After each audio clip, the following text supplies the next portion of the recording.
back, South Philly Sauce, an Audacy original brought to you by 94 WIP and Jack Daniels. Ashlyn, Sullivan, Al Morganti back here with you, recapping one game, getting ready for another game on a Friday night. The Flyers snapped their 6-game point streak and snapped their 3-game win streak with a loss to the New York Rangers at Madison Square Garden. Pretty uncharacteristic game from the Flyers, and I don't think the score tells the whole story. It's going to look much worse than it actually was. Sam Ersson played well, kept them in it. All the chances the Flyers had, couldn't capitalize, couldn't finish. Yeah, Ashlyn, it was sorry I got the Ranger jersey behind me after that. How dare you? Yeah, Lady Liberty there, smiling for change. I think they ran into a far different Ranger team than early in the year. And although they, John Tortorella tried to spin it wasn't as bad as the score indicated or whatever, I didn't think it was that great. I never got the sense that the Flyers could come back from that. They've had some big comebacks, maybe the third period, a dramatic thing again, but the Rangers were moving the puck around pretty well, snapping it around. The Flyers didn't get the tips that the Rangers got, but all in all, I think that's a team, again, to be frightened of, despite what happened to them early in the year, the Rangers. I think you saw the skill level they can have, how they can quickly transition the game and get some offense going in. Most importantly, their goaltender was terrific. I mean, Shesterkin gets the one scored off him off, I guess it was Tippett's blade of his skate. Other than that, Flyers had some really good chances, and Shesterkin was just so good. So that's why I was worried, Ashlyn, about climbing the mountain to get back into the playoff race, whatever. One of the teams is the Rangers. And, man, I'll tell you, they cannot play as bad as they did through November and December. So I would think that I'm penciling them in for the playoffs. So the Flyers may be trying to get their marks set on playoff spot, maybe by Columbus or another team rather than the Rangers.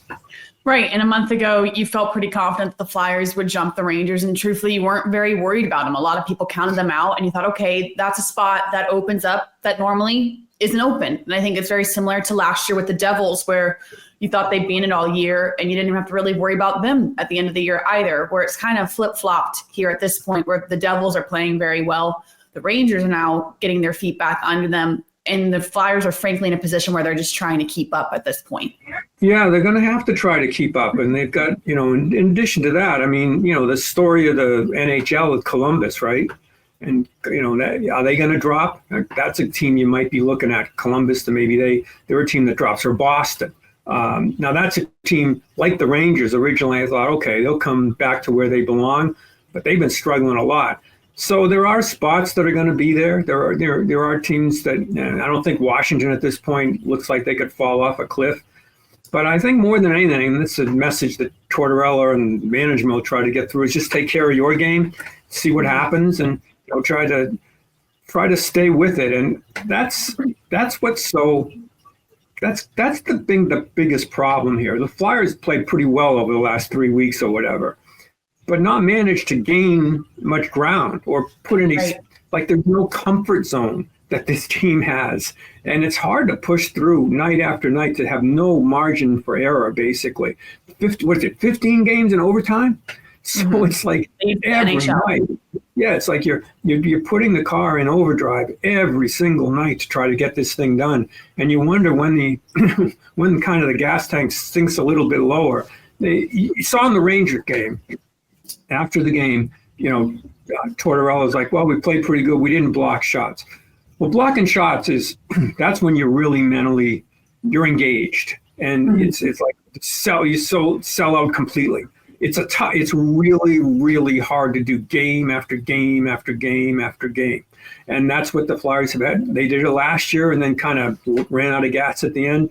So we'll see what happens this year. That's why it's so important to get the balanced scoring, to have at least one hot line going here.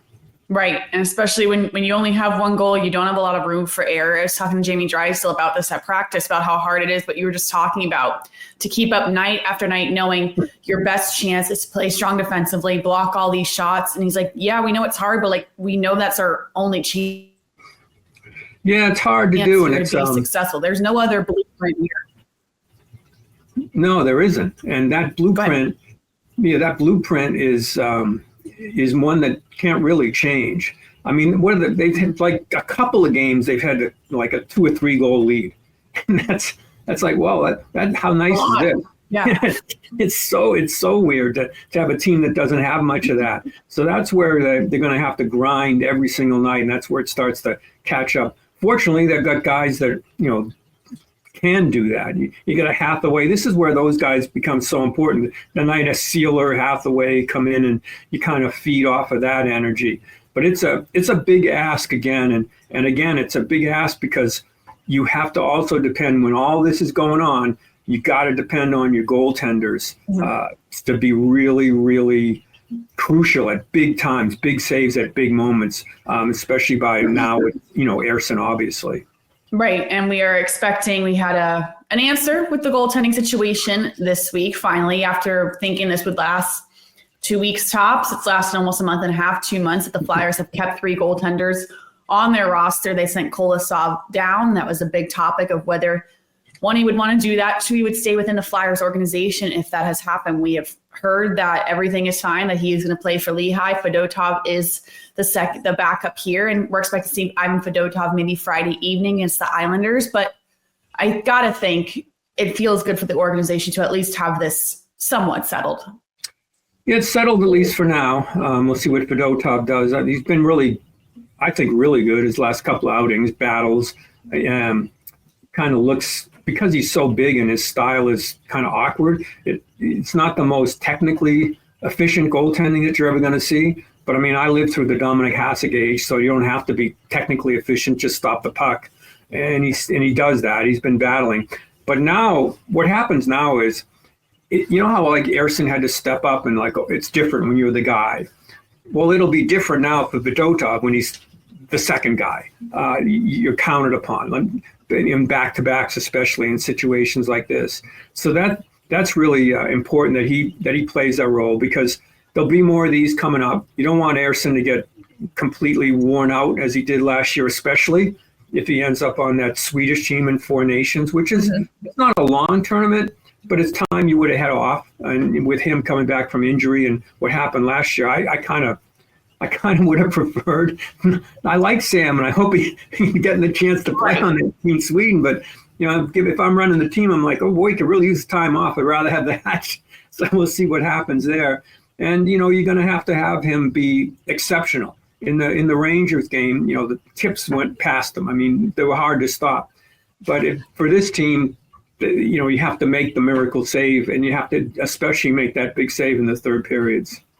Absolutely. And for Sam Ersson, he has played that way most of the season, to the point where even that 6-1 loss to the Rangers, Garnet Hathaway, Travis Sanheim in the locker room postgame saying Sam gave us a chance to win, especially early in that game. He was making big time saves in the first period, and the Flyers couldn't capitalize with goals. Like he kept you in at the start, you had momentum, and it just got too slipped away, I think, for Sam Ersson to bring this team back at that point. And when we talk about the positives of this team, really ever since that Cutter Gauthier game, Jamie Drysdale has looked like a different player. And that's what we all hoped, that he had that spark plug game and he was consistent. And so far we're seeing that.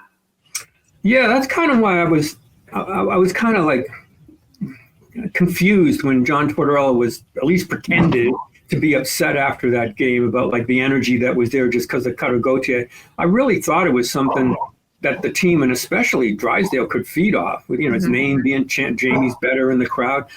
For all the, people think a lot of that's nonsense. I think it was a real confidence booster for the kid. And like you mentioned, he's been really good since, not just moving the puck. He's an offensive minded defenseman moving across the blue line, setting things up.